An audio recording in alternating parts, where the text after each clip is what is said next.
The 80th anniversary of the Battle of Britain. The Battle of Britain started on the 10th of June 1940 and continued to the 31st of October 1940, though it started much earlier and finished much later. But you need dates. The Battle of Britain was the first and only, so far, battle fought exclusively in the air. The main protagonists were the German Luftwaffe and the Royal Air Force. Why was the Battle of Britain fought? After the fall of France, Hitler, Germany's Reich Chancellor, believed that the British would sue for peace, but he had not allowed for the intransigence of Winston Churchill, the British Prime Minister. Hitler needed the United Kingdom out of the war so that he could turn his attentions on his true target, Russia. As Churchill refused to come to heel, Hitler came to believe that the invasion and subsequent enslavement of Britain was his only option. Hitler now turned to his underfunded navy for support in the invasion of Britain. The German navy explained that they would need 72 hours of unopposed action and calm seas to land a viable invasion force. To obtain this window of opportunity, total German air superiority was essential. In an attempt to achieve air superiority, ships in the Channel were first targeted by German bombers guarded by Me-109s to try and lure the RAF fighters into battle. This tactic was not as successful as the Germans had expected, and so the Luftwaffe now attacked the air bases of England. British fighters were now engaged in intercepting the German bombers and in turn the German fighters who were escorting these bombers. There were also nuisance raids by fighters over southern England. And so the Battle of Britain was fought to prevent the invasion of Britain. Who were the main characters? Adolf Hitler, ex-World War I Lance Corporal in the German Army, where he served as a messenger. He was awarded an Iron Cross, which is the Germans' equivalent of our Victoria Cross. Hitler believed he was Germany's saviour. Hitler was a very charismatic speaker. Adolf Hitler holds the unenviable record for breaking every promise or international agreement he ever made, with no exceptions. Hermann Göring, ex-staff captain, squadron leader equivalent, of the Red Baron's Flying Circus. An exceptional pilot and hunter, he was also a very successful businessman and minor aristocrat. Although often portrayed as a vainglorious clown, he managed to build the world's most powerful air force in complete secrecy. Göring's downfall originates from his participation in the Munich Beer Hall Putsch, Hitler's failed revolution. Whilst Göring led the mob from the front, loyal army units opened fire, killing several of the revolutionaries and wounding Göring in the groin. Morphine was the painkiller administered, and Göring became an addict of both morphine and cocaine. His injury restricted his activities and his girth increased, as did his drug-fueled paranoia. Surprisingly, while being held prisoner during the Nuremberg war crimes trials, he was weaned off these drugs, and his demeanour changed noticeably, and the long-missing intelligence and wit resurfaced, and he put up a robust defence, although in vain. Winston Churchill, a real boy's own adventurer. He'd been a spy, a journalist, cavalry officer, artist, escapee and politician, all by the age of 25. As a Member of Parliament, he frequently warned of the Nazi menace. After the outbreak of war with Germany, Churchill was asked to lead the wartime coalition government as Prime Minister. As Prime Minister, he refused to listen to those who would surrender, as he knew that any reassurance Hitler would give would not be worth the paper it was written on. Britain would become a fascist vassal state subservient to Germany. Throughout the war, Churchill, like Hitler, was a hands-on fighting leader. Unlike Hitler, Churchill accepted criticism and gave way to expert counter-argument. Sir Hugh Dowding. After fighting in World War I, where he served in the Royal Flying Corps, later to be known as the Royal Air Force, he rose steadily up the ranks until he found himself an Air Chief Marshal in charge of the fighter defence of Britain.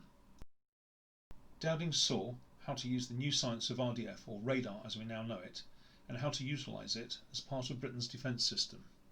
At the outbreak of war, Dowding was expected to retire, but it was felt that it was his system, and only he understood every wrinkle, and so his retirement was postponed.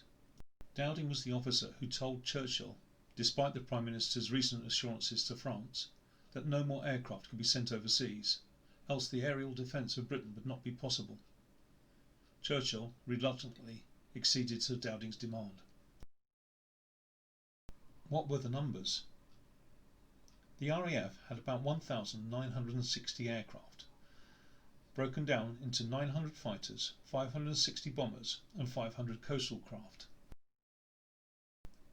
The Luftwaffe flew 1,029 fighters, 998 bombers and 261 dive bombers, 2,288 aircraft in total. This figure does not include the 151 reconnaissance aircraft plus 80 coastal aircraft. And so, as the defenders, the Royal Air Force was outnumbered by over 2 to 1. The Battle of Britain was when the Spitfire became the star. In fact, the more numerous Hurricane achieved far more kills than the Spitfire. The Hurricane could land, be refuelled, rearmed and back into the skies in only 9 minutes. The Spitfire turnaround was 29 minutes, which also helped to make the Hurricane more effective. So why did the Germans lose the Battle of Britain? They should have won. The numbers were in their favour. But primarily they lost because of Dowding's defence network. It was so efficient. The Luftwaffe also had to fight over hostile lands, and so if the crew bailed out, they were soon captured and lost to the Luftwaffe. With the radar and observer corps reporting systems, the country's defence broken down into sectors. The RAF did not have to carry out continuous patrols. The aircraft were only scrambled when needed because of the radar. This saved precious resources such as airframe hours, pilot hours and of course fuel, which was ferried across the Atlantic at great cost in lives and ships. The Dowding system, known as chain home, also demoralised the Luftwaffe, who failed to realise the significance of radar, and their pilots complained that they were always met by the Royal Air Force. The Luftwaffe had steadily been wearing down the RAF by the daily bombing of the RAF bases and the supporting infrastructure, including a raid on the De Wilde ammunition factory, which meant only ball ammunition was available for many months instead of the incendiary ammunition which had proved so successful. Due to the mounting losses of bombers during the daylight raids, the Luftwaffe moved to night raids. This led to a lost bomber dropping its bomb load on London. The following night, 9 Squadron Wellington bombers struck at Berlin. This largely unsuccessful raid caused Hitler to demand, much against the will of Goering, that London was now to be bombed out of existence. The RAF, who were on the verge of complete collapse, gained an essential break in which to regain its strength. On September the 15th, the Luftwaffe believed, due to poor intelligence, the RAF were no longer an effective force, and they sent their largest offensive of the war. They attacked the south of England and the Midlands simultaneously, because not even a Spitfire can be in 2 places at once. On this day, the Luftwaffe sustained their highest losses of the Battle of Britain. The invasion of Britain was now indefinitely suspended. Germany's first reversal of World War II. In conclusion, Winston Churchill summed up Fighter Command's contribution to the safety of Great Britain and the free world by this often heard quotation: "Never in the field of human conflict have so many owed so much to so few." From then onwards, the Battle of Britain pilots were always referred to as the few. Thank you for reaching the end of this show. I've been Martin.